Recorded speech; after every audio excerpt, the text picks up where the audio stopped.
All right, here it is. First thing we're gonna do is, this is a mixture of the bread flour, semolina, and the yeast. So we're gonna go dry into wet. Okay, that's the 620 grams of water, or however much water I said. I don't remember. Whatever it is, it's correct. All right, and then I'm just gonna give this like a rudimentary mix, kind of just incorporate everything into a shaggy dough. So this is what it's gonna look like after you mix it up, right? Like it's barely a dough. I just mixed it up with like this little dough wand thing, but you don't really need that. You could use like a rubber spatula or something like that, or your hands. And then just to get all these little grains off the bottom, I just kind of like sponged it up with the dough. All right, so we're just gonna let this sit for like 20 to 40 minutes. 62% is a pretty low hydration as far as doughs in general go. I mean, it's normal for New York pizza, but it's pretty low. So you might want to wait 40 minutes, but 20 is fine, honestly, also. I'm probably just going to do 20, and then we're going to mix in the salt and the Earl, all right?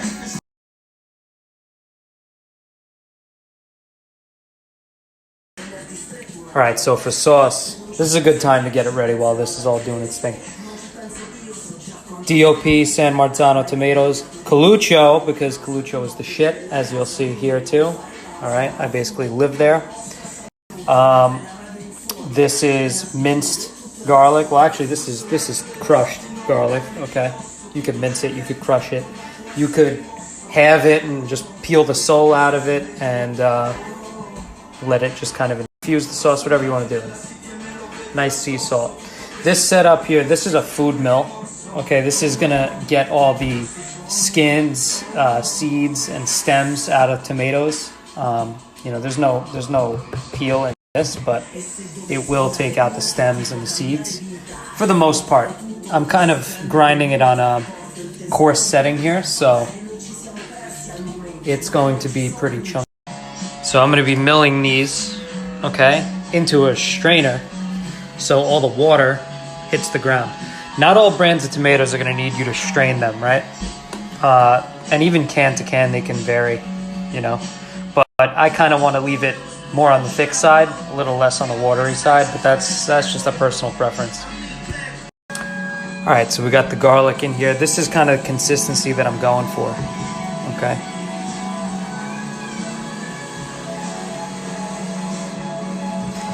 And then I'm gonna put a little bit of salt in there, like how much salt? This much salt. I don't know. Don't measure it. Taste it. Every tomato is different, right? You're not gonna have to add as much salt for some brands as others. Some you may need a decent amount, but remember your cheese is also salty, right?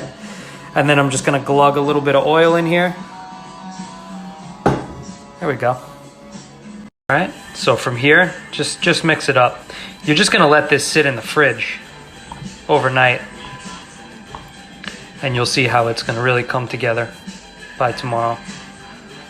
Okay, and then that's it. Literally just mix it up, let it do its thing, get out of its way. All right, now that this thing's been sitting for like 20, we're gonna toss in some salt. Kind of fold it into the middle. So I folded it into the middle and then I flipped it over, okay? Now we're left with this, and this is how you're gonna mix it up.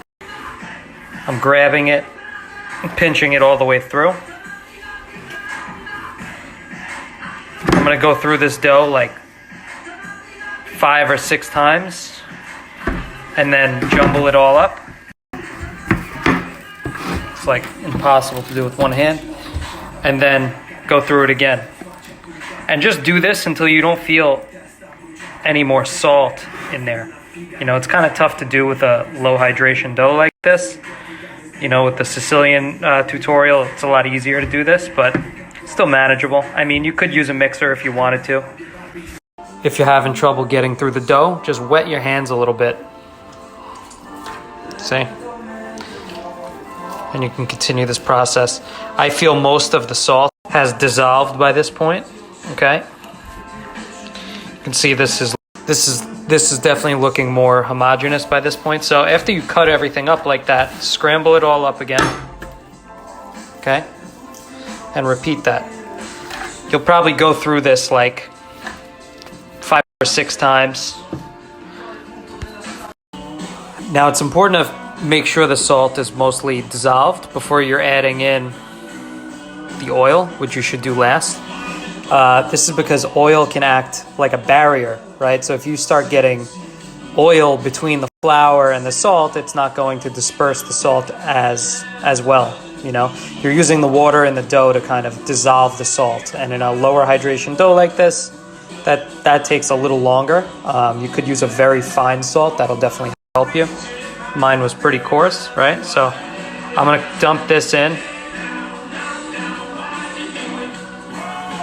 and repeat that same process. I'm gonna fold it in,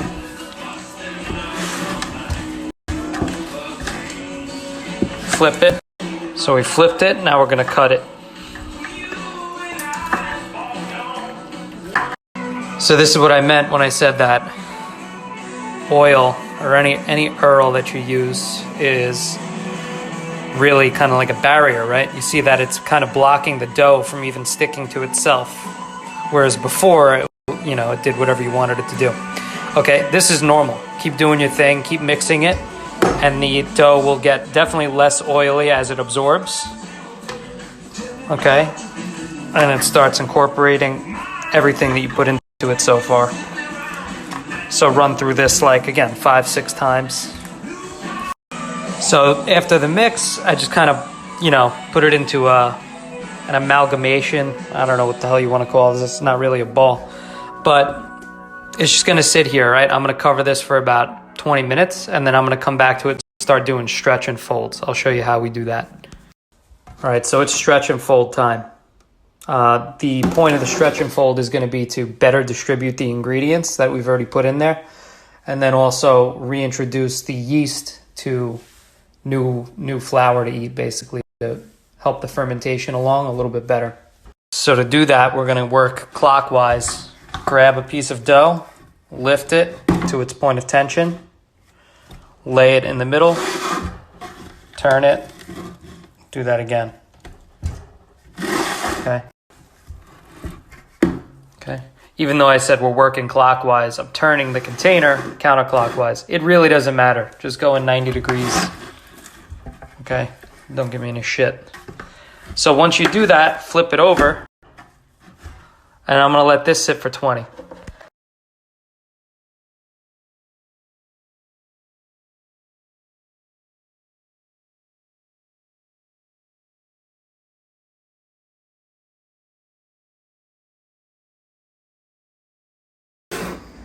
All right, you bastards. So this is after the final fold. We're just gonna let this sleep.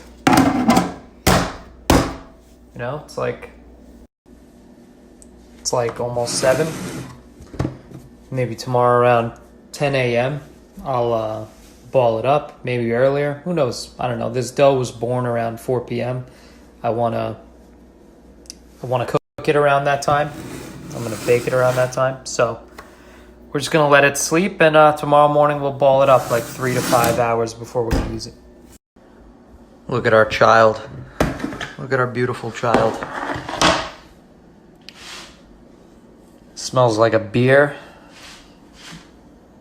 Really, really like tripled in volume. Got some nice bubbles going. You can even see some of them are starting to pop, so it's definitely time to ball this up. Otherwise, this dough will keep growing and then it'll just degas. And we don't want that to happen.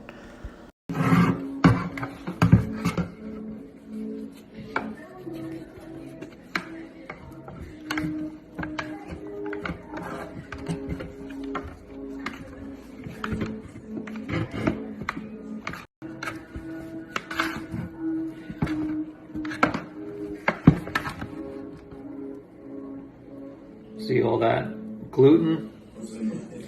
Gluten gang, bitch. let it pour out. It's releasing from the inside of the container.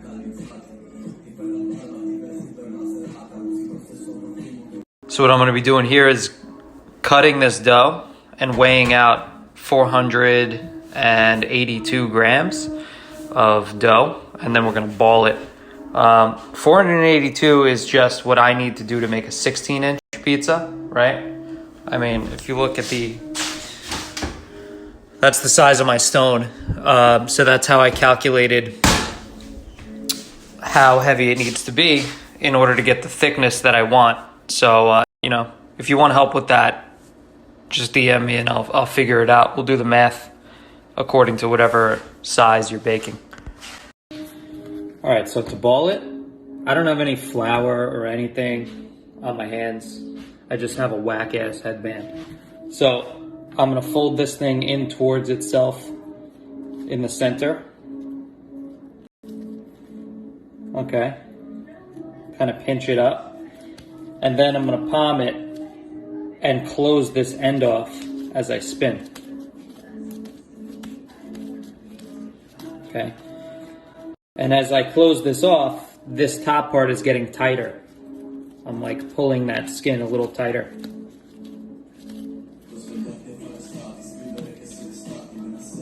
Okay. Little nipple. You can close that off. Then put it on the table, pull it towards you and drag a little bit.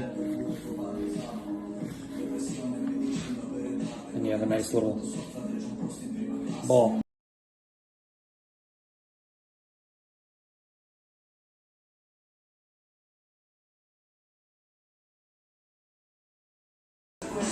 All right, here's the deal. Dough. See, it's beautiful. Is gonna go in the semolina, is going to get stretched, is going to get sauce, is going to get basiled, cheesed, and whatnot. I'm also gonna sprinkle some Parmigiano Reggiano with a little oregano mixed into it. That's optional, but this is regular semolina. And then the way that I cut this cheese, cut the cheese. I threw it in a medium slicer in my food processor, and it gave me a mix of like these sheets and like these shreds. You could just cut it into cubes and then chop up those cubes a little bit, and that'll be pretty optimal.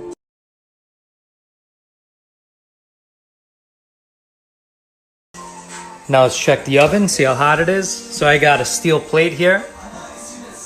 Okay, 528 degrees, sick. Now this oven only goes to 500, but what I did do is calibrate it 15 degrees higher. You could do that in the settings. Check your oven manufacturer settings. It's pretty easy to do. And that steel is screaming hot. That's really important. Preheat that for like an hour. Little semolina on the peel. Like little ball bearings going on the peel. It's gonna help slide off. It's also gonna give the pizza some crunch. Some fucking crunch. God damn it. Alright. Dough in the semolina. Semolina on the table. So now I'm gonna stretch the pie out. At this point that I've semolinaed both sides of this, if you over oiled the dough when you stored it, you're gonna know now, okay? And next time, don't do that. But you can always kind of correct it with a little more flour, a little semolina on there, but hopefully you didn't do that. All right, press down on it a little bit. And now to make the crust, this is personal, right? How thick do you want it? But you can kind of start indenting it and then forming a rim. Spin it, spin it, spin it. Okay. Press down the middle a little bit. This dough is like a cloud right now. Now to kind of stretch it out a little bit, I'm going to put my fingers on the edge of the crust, like right where it starts to lift, and then I'm going to push out with one and pull back with the other, spinning in a motion like this.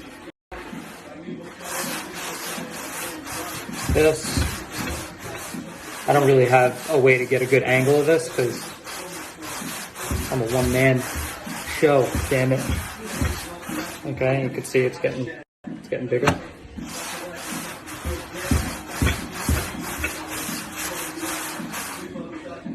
Once it's about this big, I'm going to pick it up and start doing this. I got my thumb underneath the crust. I'm kind of just turning it. Just kind of trace it with your knuckle. And you see it gets bigger. You don't want to have any like major thin spots with this. See?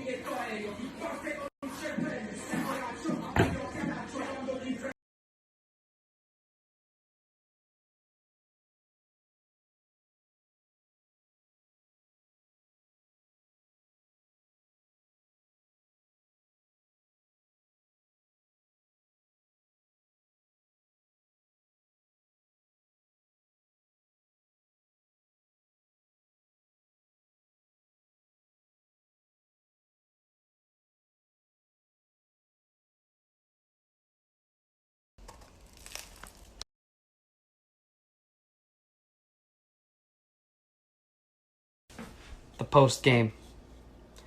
Little seltzer, little lemon, little ice, nice slice. Who's better than you?